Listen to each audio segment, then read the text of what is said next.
Matt, thank you so much for joining us on the show. Why don't we take a quick second to introduce you Sure. and just tell folks a little bit about your background? Because I think we'll dive into the details here in a second, but pretty interesting stuff. Yeah. So I've been in the go-to-market game for longer than I care to admit. My first job out of college was I worked for John Hancock selling long-term care insurance. Did that for about a year. I was living up in Portland at the time, and I'm from the Bay, so I moved back to the Bay, and I had worked construction to get my way through school, and so I was interviewing with like a construction testing company, and this company called Embarcadero Technologies in the city. And because of my construction background, I was actually leaning towards the testing equipment. And my friends at the time were like, "Dude, no, like you've got to go into tech. Like let's rethink this." So I joined Embarcadero. I think I was like number 20, 22 was my first like foray into startup land. And they were at the time we were selling like database administration tools, competing against like Quest Software. And yeah, started as an inside sales rep. Did that for a couple of years. At the time, my VP at the time approached me about like becoming a manager. It was time to scale. And my immediate reaction was no, I didn't want to do that. I just wanted to sell, make a bunch of money, and like not not worry about others. But he can be very persuasive. So I agreed to do it for a year, and if I didn't like it, I could get out. And consequently, I've been doing it ever since. So I helped grow Embarcadero. We went IPO, learned a ton of just kind of. He was like that VP was my first mentor, a guy named Walter Scott. Really just kind of taught me things to pay attention to in regards to data and KPIs and all of that stuff. And then from there, I had my son, took some time off. A friend of mine introduced me to a gentleman by the name of Lars Delgard, who is the CEO of SuccessFactors. Met with him. He wanted me to join and build out this concept called an SDR team. It was relatively new. It was before like the SDRs became like the phenomenon that they became. So I joined SuccessFactors. I was there really early, grew the SDR team from 7 to about 80 globally, opened an office in Boston, in Copenhagen. And it was, in the beginning of that, it was the main driver of pipeline as we were targeting enterprise companies. I was there for about 4.5 years. We went public, as you can imagine, just massive amounts of change, massive amounts of growth. Again, that was my like second step of just learning so much and being mentored by some of the best, Dave Yarnold and Lars and others, and still have friends for life from there. But I knew I wanted to kind of get back into leading closing revenue teams. And Citrix Online happened to call me at the right day at the right time, and I picked up. Flew down to Santa Barbara, met that team, and was just super impressed. So I joined Citrix Online, what is GoToMeeting and all the online collaboration stuff, in about 2008, and inherited a team of 55 corporate sales reps. Grew that out to about 180 over 4 years, all across North America. Then we went to regions, and I inherited the West, and I was managing corporate, mid-market, and enterprise. But at that point, like I was ready to kind of sit in the seat. I thought, from a maturity wise, I was ready. I was living down in LA at the time, and so I joined a startup in Santa Monica called Moment Feed. I was there for about a year and a half. And grew that from I think like 3 to 15 in a year and a half.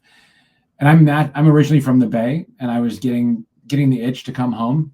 So Moment Feed and I, parted ways. I started talking to CEOs up here, and then I met the former CEO of Iterable, Justin Zhu, and just really bonded with him and was super impressed with him and the company. So I joined Iterable in 2016. We were about 20 people, 2 million in revenue. Left 5 years later, we were at 75 million.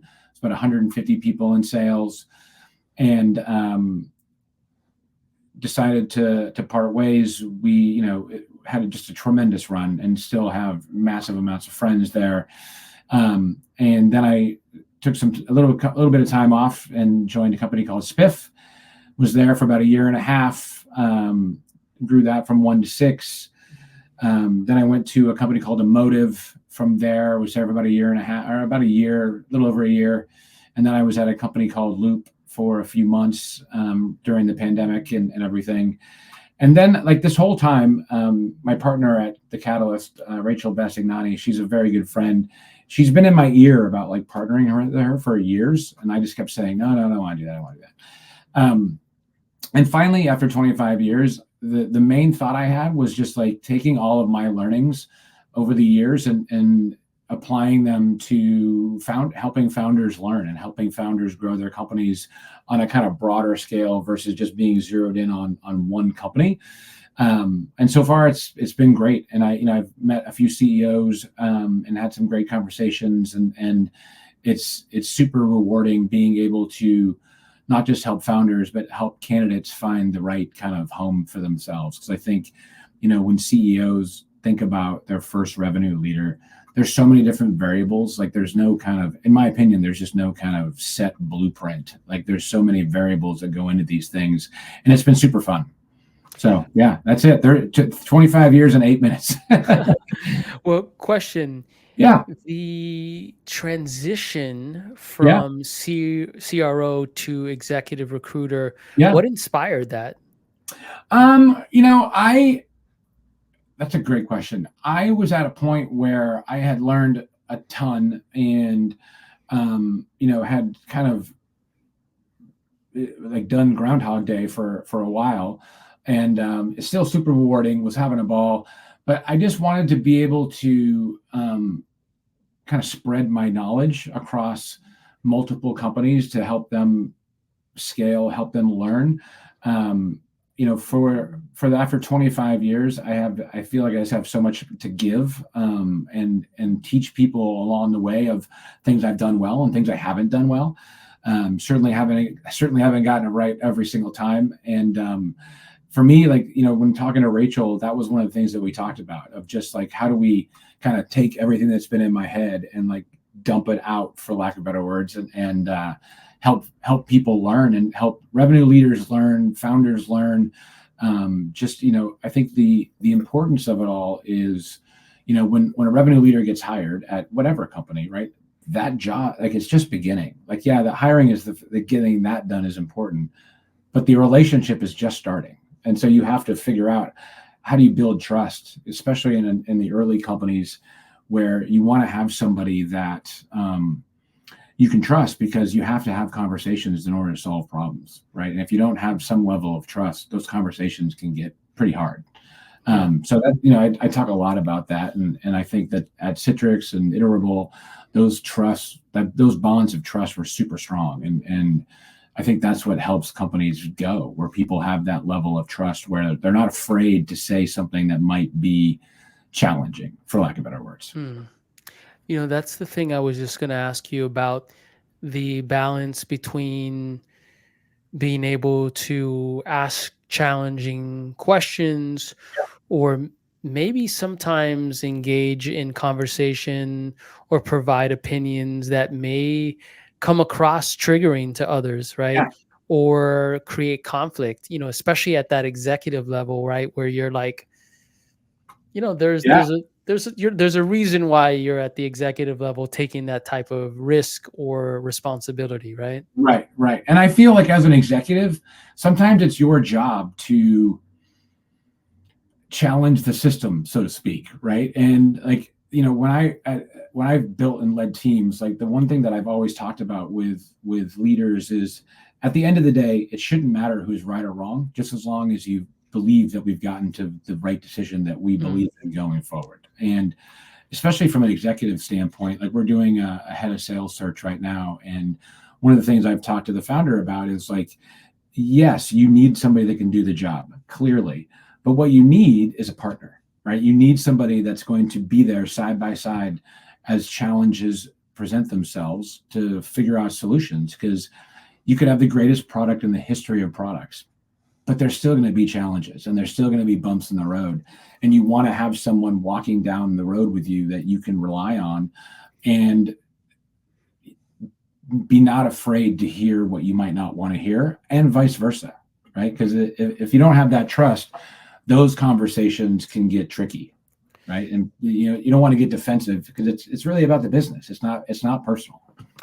And that's such a key thing to identify, right? There's a guy that I follow on LinkedIn named Phil Johnson, and he talks a lot about emotional intelligence as an executive, right? And so he's been doing this kind of stuff. I think he might be in his like late 70s at this point, and he's done quite a bit of coaching and these sort of things for executives for many years, and so he talks a lot about this, and this is so key. I personally think that this is the key, to unlock for most individuals out there, because as a founder, one thing that I've observed is just this idea that the founder relationship and that that dynamic, if it goes sideways, it's tough. It's tough, right? I mean, you can't even make decisions that are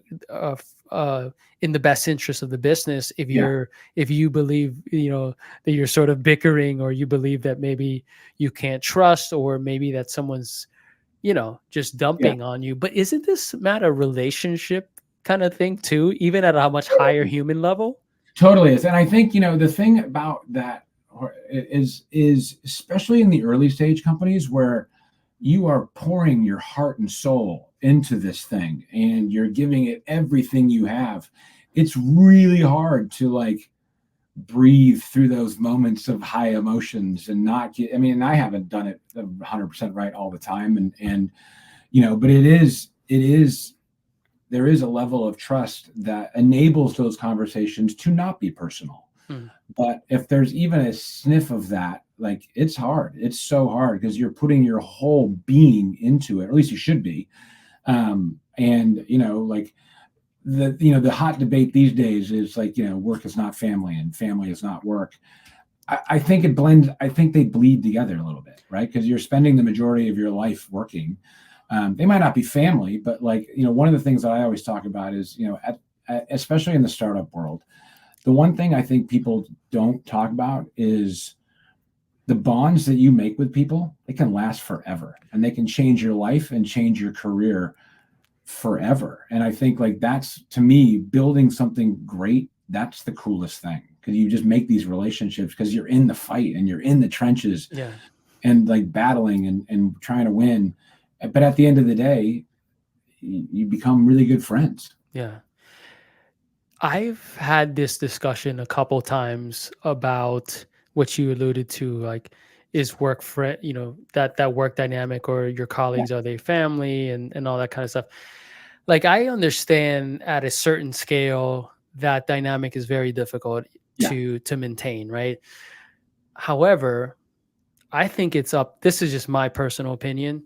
I think that to be able to do great things, you have to have a level of connection with the people that you're doing great things with, or it's very, very difficult, right? Especially when it's challenging. Every great team, I love sports, right? So I'm particularly very into basketball, but I just got into hockey a bit. When Clay left, or is it too soon? Should we not talk about that? I'm devastated. I am sad that Clay left, so I have to go on the record and say that. And I understand it's a bit, for the folks out there, Klay Thompson just left the Golden State Warriors after just creating a dynasty. And I think everyone who's followed the team has been quite sad, even if you're just like a basketball, fan in general.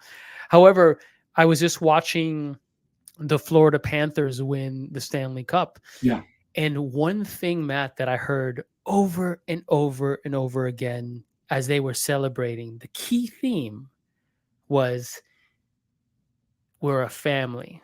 Yeah. And that's what got us through the difficult season. We stuck together when they blew the 3 lead, right? And Yeah. Edmonton almost came back. What they said that kept them together through that was that connection. So, are they really family? Obviously not, right? Technically, are Yeah. we really family at work? Obviously not. But I would argue that to have a great team, there has to be, and I would say, like, I've always felt that the people that I've built teams with, or that reported to me and all that, I treated them very, very close to being family, right? For a variety of reasons. Now, I do over index on that kind of stuff, right? Just Yeah. in general as a person, I get that not everyone's wired that way, but for me, that was really important. I just don't know, for that argument out there, I just don't know how you do great things if you don't have this tight knit thing. And the fact of the matter, too, and this would be my last point on this,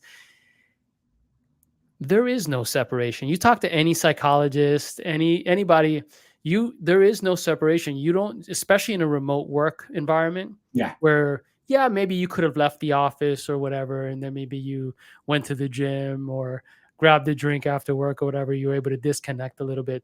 But all of us who care about anything in a meaningful way to do something great, it creeps in. Even when you're at home watching TV with your Oh, family, you'll have that thought about that strategy or whatever, right?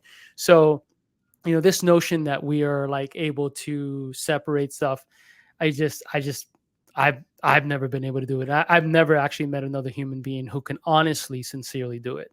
I agree with that because, like we talked about, like you get so in it and you're just passionate and you're like just driving so hard. To your point, like you don't get home and just and then it's gone until the next morning, right? Like, Yeah. or you wake up at 3 o'clock in the morning and you Yeah. switch them back on and Yeah. you're starting to think about it all. Because we're humans. We're not robots, right? Exactly. At least right now, right? I don't know. Elon's doing some things that might Yeah, change that, no right? kidding. Yeah, maybe family is the wrong word, but there's definitely a connective tissue that runs through this stuff, like Yeah. 100%. Yeah. Well, question, Yeah. any sort of key takeaways that you've been able to derive that maybe stands out from your current perspective as an executive recruiter Yeah. around sourcing that executive level talent? I think it depends on a couple of things. I think you have to get to understand who the founder is and the CEO and who are you hiring for, because it's like not only do you want to place somebody that can do the job, you want to place a match, right? There's got to be a match. So you obviously, from a skills perspective, I think that then becomes like stage dependent a little bit.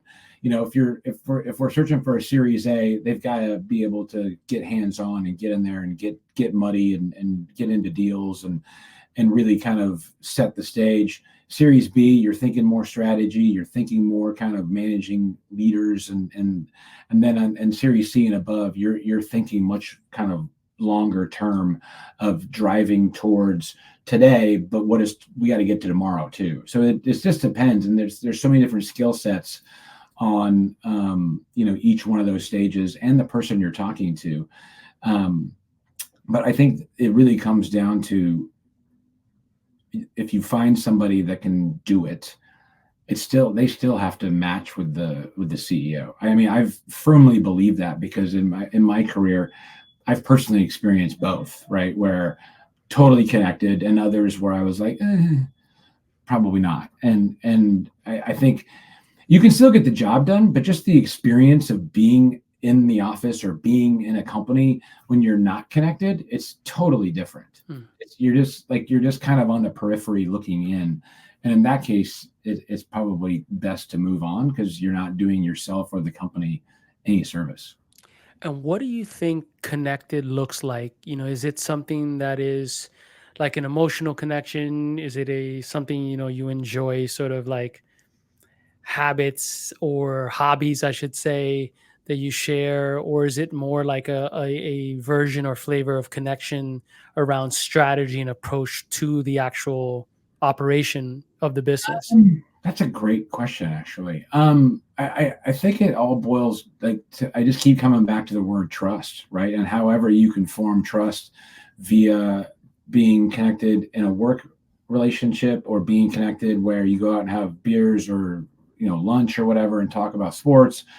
I just think it depends on the level of trust, because when you have trust, you have a sense of empowerment, right? And the ability to make decisions, but also, like I said earlier, like challenge the system, right? Because even if you're wrong, probably every now and then you need to shake the system a little bit just to see if what you are doing is right. And I've been at places where people have been afraid to like challenge the system, and I think when those things just get stagnant, and people at the end of the day, people just want to be heard. Yeah. And I love that you mentioned that, because I think that this idea of people wanting to be heard, I don't think any executive out there, CEO, etc., would answer that they didn't want their employees or their teammates to be heard. Yeah. Yet, what do you hear all the time? You hear employees complaining, "I'm never heard." Yeah. Right? Even in our interpersonal relationships, or you might have a partner go, "You're not hearing me," and you're sitting there going, I feel like I'm hearing you. Yeah, I feel like I'm hearing you, but maybe not, right? So that's a very interesting thing. I think for the leaders out there, the executives out there listening to this, being able to create environments and maybe even look at yourself and your communication. I think sometimes as an executive, you're dealing with so much responsibility, so much, you're moving so quickly at times that perhaps it's coming across like you're not hearing. And I think that this at times can be amplified in these remote environments, right? So I think it takes a certain level of awareness, self-awareness, to be able to look at yourself and say, okay, am I communicating in a way, am I really listening, or am I like, distracted or whatever, which is easy to happen, especially in these environments. But B, am I creating an environment where I'm also communicating that I am open and understanding that these individuals around me, these stakeholders, need to be heard. Yeah, it's interesting. One of the first biggest lessons I learned as a leader, it was at a previous company years ago, and there was something going on that like I was just irritated, right? And I don't hide my emotions well in my face, and people just know. And so like my GM pulled me into his office. He's like, "I don't know what's going on with you, but you got to figure it out." I'm like, "What are you talking about?" And he's like, "Look, we're at the end of the quarter. Your mood can dictate a swing in revenue." I'm like, "My mood? Are you crazy? Like, what are you talking about?" And he goes, "I want you to go home and think about it." So I got home and I talked to some friends, and I was like, "This is what he said." And they're like, "Well, people know who you are, right? Because as a leader, I let people in, right? I let people connect with me because I want to connect with them." And he was like, if you're walking around with a scowl, the whole team is thinking one of two things: something's going on and Marshall can't figure it out and we're all hosed, or something's going on and there's nothing Marshall can do and we're all hosed. And so I go back in, my GM comes running, he goes, "Well," and I'm like, "You might be right." And so I walked around the office, and it was the first time I'd ever seen, as a leader, not me, just as a leader, people are always watching. People are always listening, and they're listening for cues or whatever they think might be going on. And so I became really aware of how to kind of bring myself into the work environment every day. Do I get it right all the time? No. But like I'm super aware of it from that moment exactly. Because I was watching people just kind of like, and I was like, "Oh my God." And it was like the first time I realized like I wasn't an IC anymore. Like I was a manager or a leader. And so it was quite liberating, for lack of better words. I learned so much from that moment. I think that's one of the challenges of being a CEO. I remember I had a mentor of mine back in college who was the CEO of a division for a multinational. And I asked him, "Hey, what is it like?" And he looked at me, he says, "It's a lonely road." And here I am looking up to him going, wow, this is awesome. Like it was a major brand that everyone knew. And he says, "It's a lonely road." He said, "Everything that you do impacts everyone else." Yeah. And so it's magnified. It's magnified. He's like, you can't sit there and let out your frustration or really be honest about how you feel all the time, because it'll swing things, right? Yeah. And that was just one thing that I remembered. And I think that of course, assuming that the CEO is the top executive or top leader within the Sure. organization, outside of the board, One the of the things that I talk to people about, especially as you get into higher level roles, as the pressure mounts, having a vent is so important, whether it's internal, another executive, or someone outside of the company, just to like get it out, right? Because as leaders, you don't really have a lot of people that you can let it out with, and it just sits there and builds up. yeah. So I always try to have somebody that I can rely on and just like pull them into a conference room and go, ah, and then I'm good. Yeah. Or to our point earlier, if you don't, you bring it home, and Yes. then you're, Yeah. being nasty with the people around you, right? Yeah. Then your other life is Yeah, exactly. So, we talk about work-life balance. There's a reason, again, Oh, yeah. mapping back to what we were saying, there's a reason that terminology exists, right, folks? So, question about, from the perspective of a CEO, because I know you work with a lot of CEOs now. If you're looking as a CEO to hire a CRO, Yeah.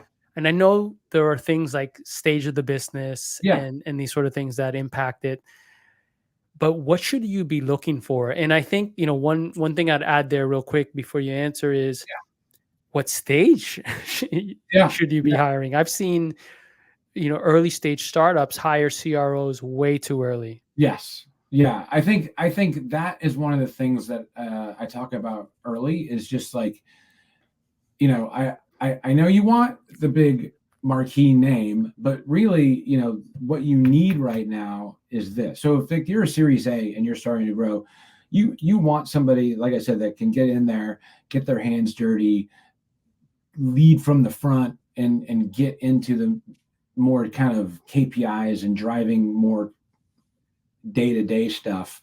Series B, you're starting to think about a bigger strategy. You're starting to think about how do you scale, how do you grow and scale revenue along with it. Getting much more into the data to figure out like where do we grow, where do we double down, and then on Series C, you're thinking much more further out, way more strategy, starting to manage managers and starting to learn how to coach people up into kind of higher roles or help them in their careers.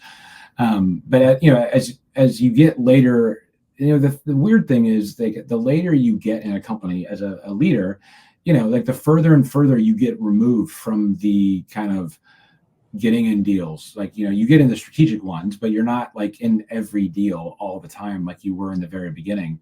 So learning how to delegate and learning how to empower people, I think, is really key, because one of the hardest lessons for me when I first got into leadership was learning how to let go and learning how to accept the fact that I couldn't do everything anymore, but also make sure I hired people around me that A, were better than I was, and B, that I trusted to kind of go out and get these jobs done that I just didn't have the bandwidth to do anymore. I think it's like the first time you go through it, it's really hard because it's counterintuitive to how your brain works. Well, I got this role, I should be able to do everything. Sort of, not really, but yes. Yeah. Well, I was going to ask you about building revenue teams Yeah. in 2024. Any tips? I know, again, this is this wide question, but I like to ask these sort of open-ended questions because there's some beautiful nuggets that come out of them. Anything that really comes to mind, given the circumstances that we've been kind of experiencing over the last 2 years or so from a macro perspective, anything that you would sort of tell revenue teams? I would say for leaders, like two things. One, dive into the data, understand where things are happening and where things are not, but then really understand what what your capacity looks like, right? And human being hiring more humans doesn't necessarily solve a problem, especially if your current team has more capacity, because then you're going to run into quota problems and misalignment. but really understand not just who you're hiring, but why you're hiring them. Like, is there a need to hire 2 more reps, or do the reps we have more capacity to handle more kind of leads or pipeline or whatever? I think, like, that was something that got lost over the last few years, and people would just hire, and then reps are sitting around with nothing to do, and they're like, okay, well, what are we supposed to do? So, like, really dive into the data and really understand what is the capacity that your sales team can handle before you have to hire 1 rep and then another rep and then another rep, instead of just kind of, oh, I got to hire more people. That's not really the answer anymore. Not that it ever was. Yeah, certainly we can't take that approach these days, No, right? For a no. variety of reasons. Yeah. You've been building startups for 25 years, Yeah. Yeah. and I know you shared a couple stories Yeah. throughout this episode, but any practical wisdom that you would give leaders, particularly around making this journey sustainable yet effective, right? And just one more thing to add to that, I think one thing that I talk to my co-founders a lot about is that sustainability, right? Like, we need, this is a journey. We're Yeah. early stage. We gotta, assume this is going to take a decade plus kind of thing, right? And so at the same time, you feel the urge to work really hard and push hard and sprint, and Yes. there's that hustle. Let's work our ass off. Kobe Bryant, Michael Jordan in the in Totally. the Jerry Rice running up the mountains. yeah, in the trenches and all that, right?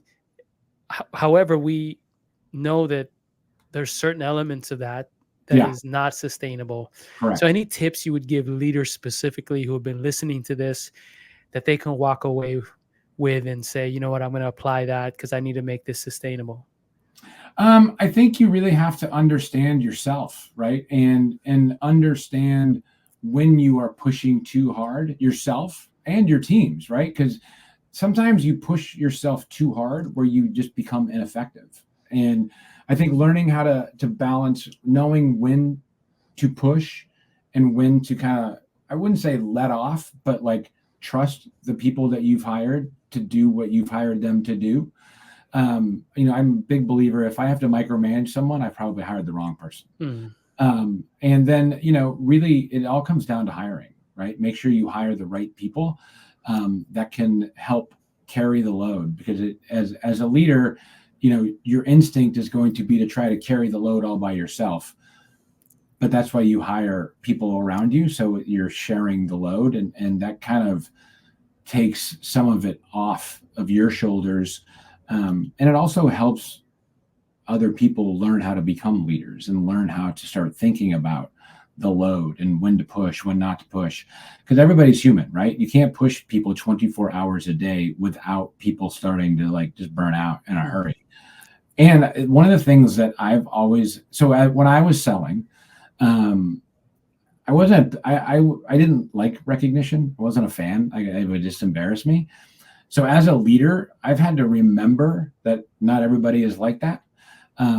And so make sure you're recognizing your team for them winning, but also to yourself, reward and recognize when you do something well, right? Like, it's not constantly just beating on yourself to figure out this or that, or I got that wrong.